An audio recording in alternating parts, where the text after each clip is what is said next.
Imagine investing in these superstars before they ever broke out. This is the place. This is where you come to know who to invest in on Mojo, the sports stock market. So make sure you tap in. The Opening Bell, hosted by Ray GQ and your boy Jay Rich. Let's make some money. It's the Opening Bell here, Tuesday, November the 1st, 2022, over on the Mojo YouTube channel. Y'all know who it is, man. It's your boy Ray G, joined, as always, by my partner in crime, Jay Rich. That's your boy Jay Rich on Twitter, and this is the Opening Bell over here on the Mojo YouTube channel. Make sure you hit the thumbs up button, subscribe, like. So that way, every time we drop content over here on Mojo, you get it right to your phone, your computer, your laptop, your iPad, all that good stuff. But week 9 of the college football season in the books. Week 8 of the NFL season just wrapped up last night as the Cleveland Browns put a beat down on the Cincinnati Bengals. Joe Burrow did not play very well in that one. Jay, how you doing this morning, baby? I'm good, man. I'm good. It was an interesting week in college football. One of our princes of the Mojo marketplace is Zach Wilson, and he had a god-awful game against the New England Patriots. But I'm not going to get into that right now. No. Let's go start with the overview of the market and kind of how things have been trending overall. That's what we got to do. We got to start with the market. And we're looking at the rookies right now. Your boy, Kenny Pickett, not looking good. He's down a tad bit right now, $19.96 in the Mojo market. Drake London is down a little bit. Chris Olave up close to a percentage point. Ken Walker surprisingly down just a tiny little bit for some of the rookies. Breece Hall, we'll talk about Breece Hall in a little bit, but those are the big, and they're not even big movers right now, but that's sort of the rookie index. Let's take a look at the quarterback market, and right now, Josh Allen down 0.1%. Don't know why he's down a little bit, but Josh Allen, a beast. Right? We saw, 2 picks. That kind of influenced it a tad bit. Russell Wilson trying to climb out of his hole that he's dug himself into. He's down a little tiny bit right now in the market, but surprisingly, Deshaun Watson starting to creep up. You're seeing that price rise up a little bit for Deshaun Watson, who should be cleared to play football here in the next couple of weeks. Lamar Jackson thought he would be down in the market, but he's up as well. Let's take a look at the running backs, Jay, and I've got a strong suspicion that Christian McCaffrey is up, and he is. Christian McCaffrey is up 0.16%. Jonathan Taylor up a little bit. And let me check on my man Tony Pollard right now. Tony Pollard, $12.18 after his 3-touchdown performance versus the Chicago Bears. And real quick, Jay, I want to look at Justin Fields. Let's look at Fields. He's at $25.83. He's down a tad bit today on Tuesday. Let's take a look at the wide receiver index, and it's just a lot of red. Tyreek Hill down a tad bit. Justin Jefferson up a little bit. No big movement in the market today. And then finally at tight end, everyone's favorite tight end, Kyle Pitts, scored a touchdown, had 80 yards, and he's down 1% right now, 1.24 percentage points. Kyle Pitts is down, so maybe some opportunity to get in on some of those guys. But you talked about Zach Wilson. Let's just take a look at old Zach Wilson right now, who is up almost half a percentage point. People are saying it's just a bad matchup. It's going to be okay for Zach Wilson. Just a bad matchup versus New England, and they also play New England in 2 weeks, I believe. Yeah, so, I mean, he's down 4% from the game, right? This 24-hour chart we're looking at. But, Ray, interesting thing I saw today, and I want to know, is there a potential buying opportunity? Do you know what happened out of New York this morning? I'm assuming you don't. Mike White was pushed into the backup spot. There has been zero movement on Mike White on Mojo. He's $1.88 right now.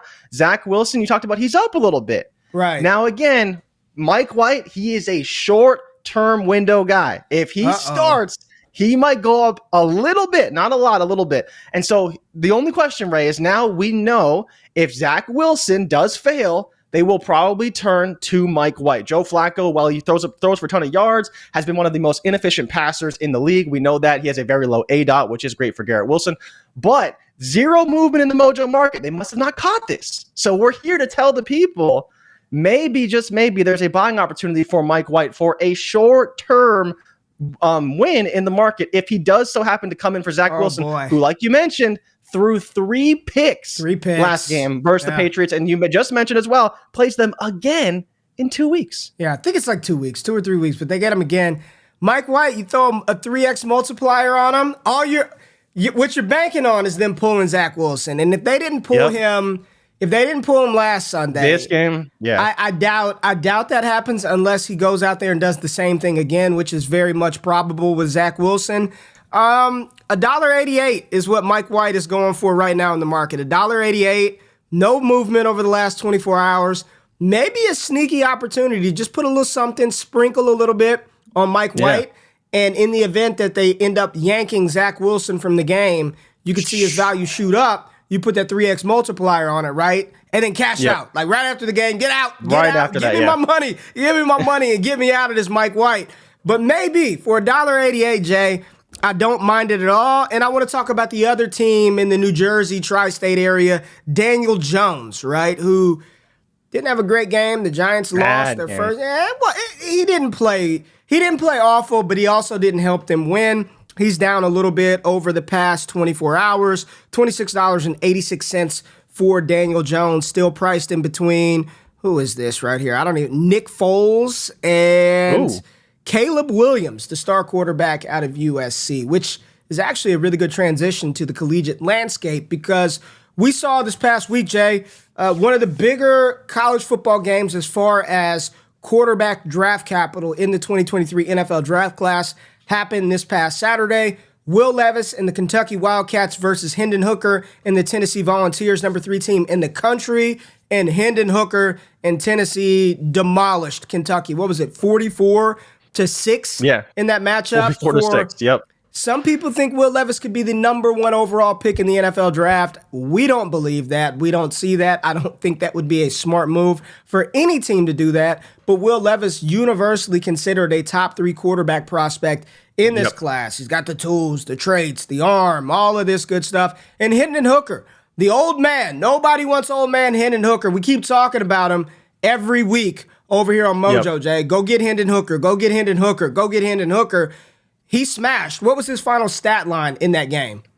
19 for 25, 245, 3 touchdowns, and then 23 on the ground with another touchdown on the ground. A lot of short fields because, unfortunately, Will Levis threw 3 picks in that game. But like you're seeing here up on the graphic, 12.73% since that last game and was up another 10% after the game versus Alabama. Hendon Hooker is on a upward trajectory like we've never seen as far as quarterbacks go right now.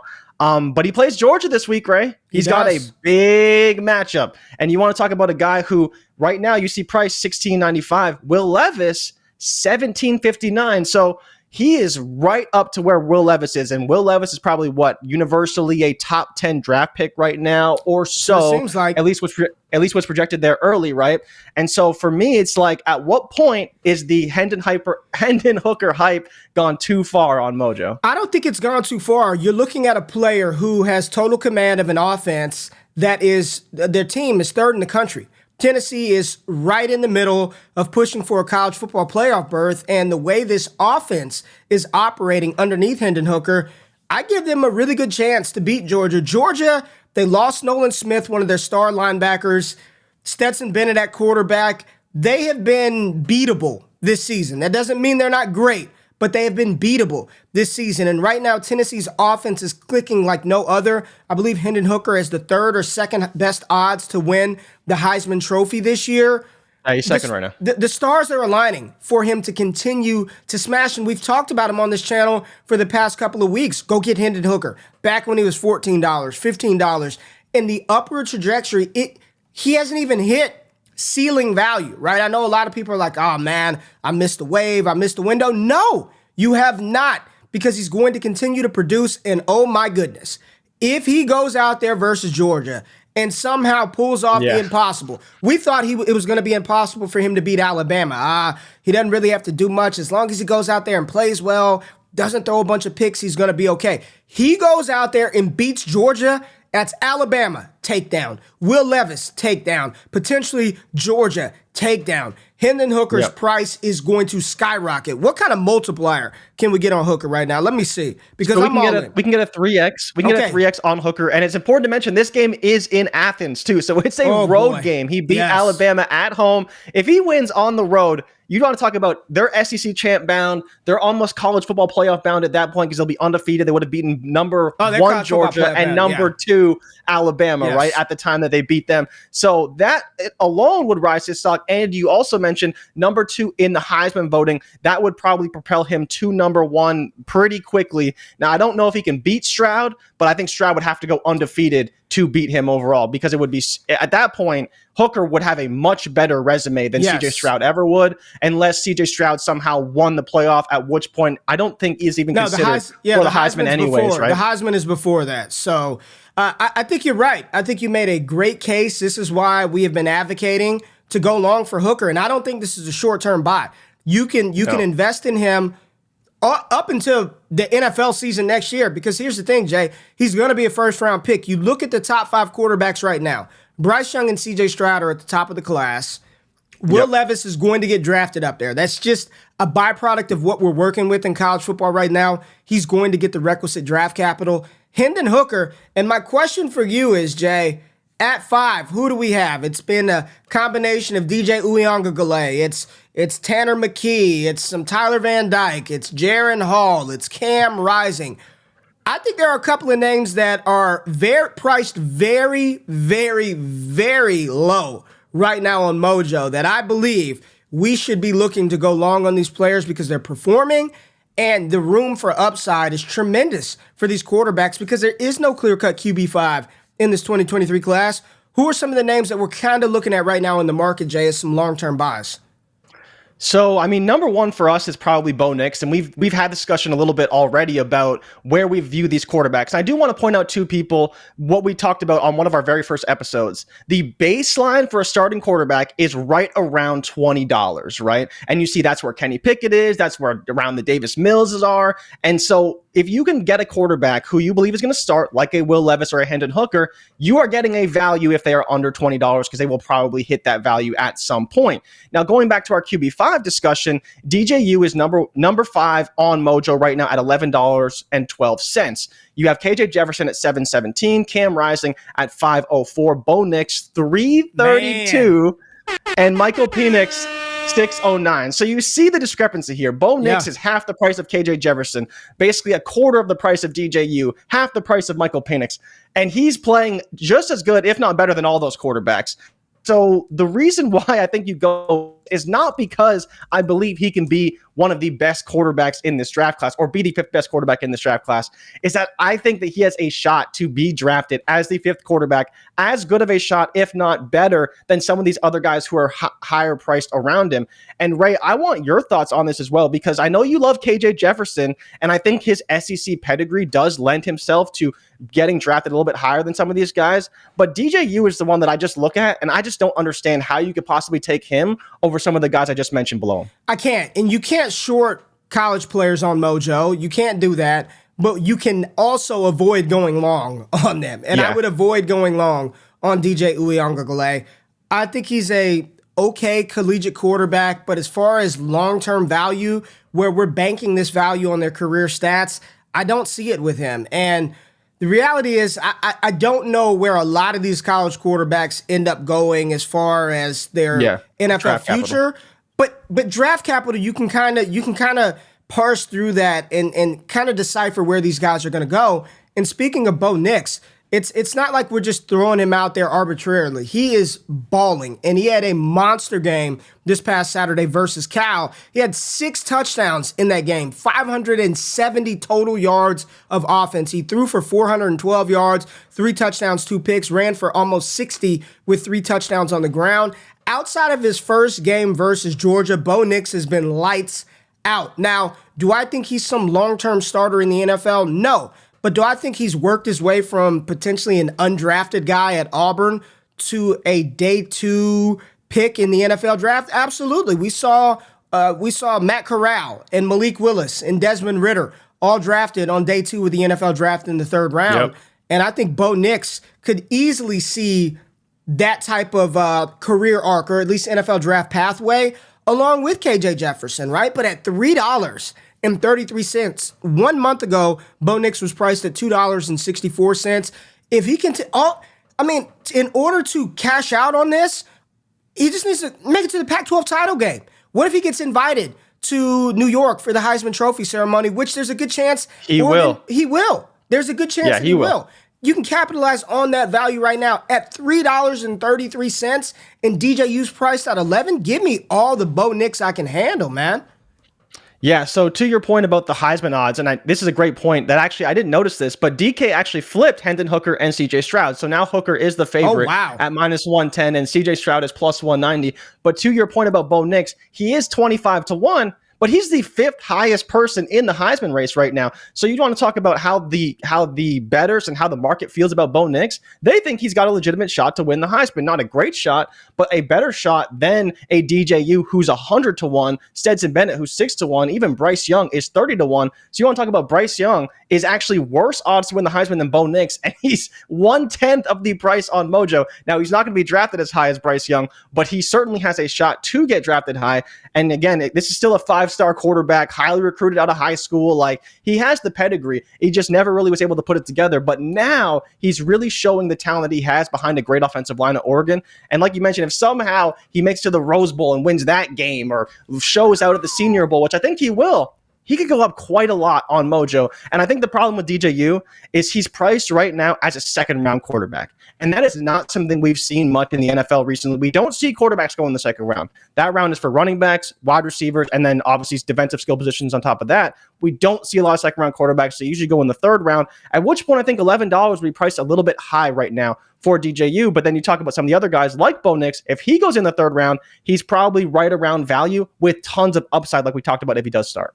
Yeah, I think we got to go long, Bo Nix. Like, I'm looking at where he's priced right now compared to his relative, at least perceived draft capital, the things that could go right for him. One of the things that KJ Jefferson will not get is an invite to New York for the Heisman Trophy ceremony. His team is not going to be potentially playing for one of the New Year's 6 bowl games because Arkansas is just not that good. DJU, they're already clamoring for Cade Klubnik, the true freshman, to take over that starting job. DJU's been pulled. There's controversy over if he's the starter or not.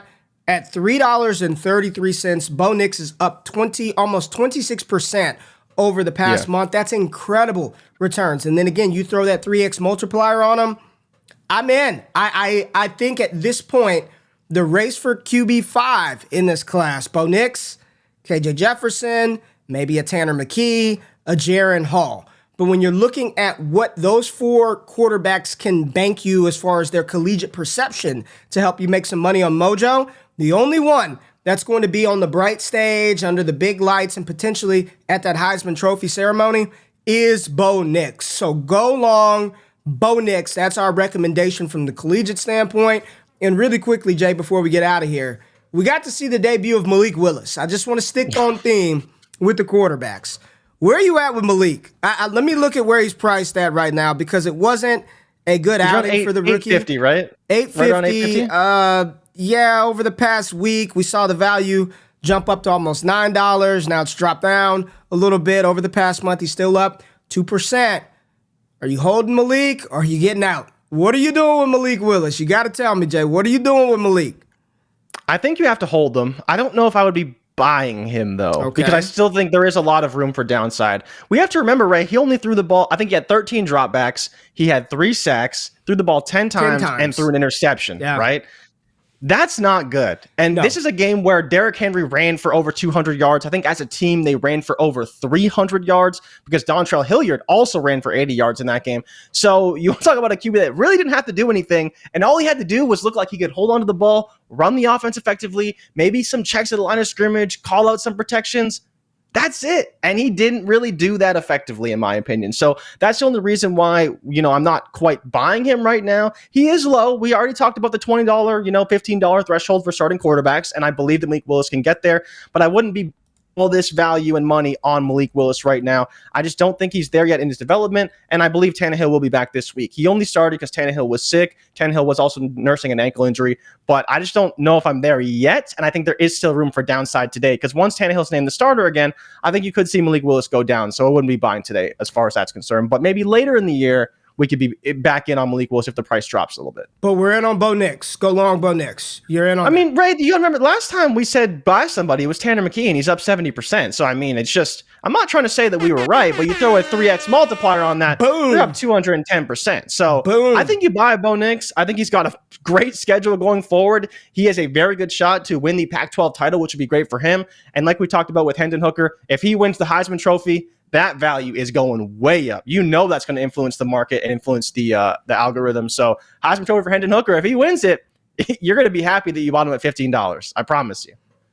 I've got nothing else. I mean, you summed it up. Y'all heard it from the man himself, Jay Rich, for Ray Garvin, for Mojo. Make sure you subscribe, hit the thumbs up button, like, comment. Let us know which college quarterbacks you guys are investing in. And make sure y'all stay tapped in to the opening bell. We got you covered every single week over here on Mojo. We appreciate y'all being here. Jay, anything you want to say to people before we get out of here? Just go get yourself some Bo Nix. You will not regret it. You will not regret it. And Hendon Hooker too.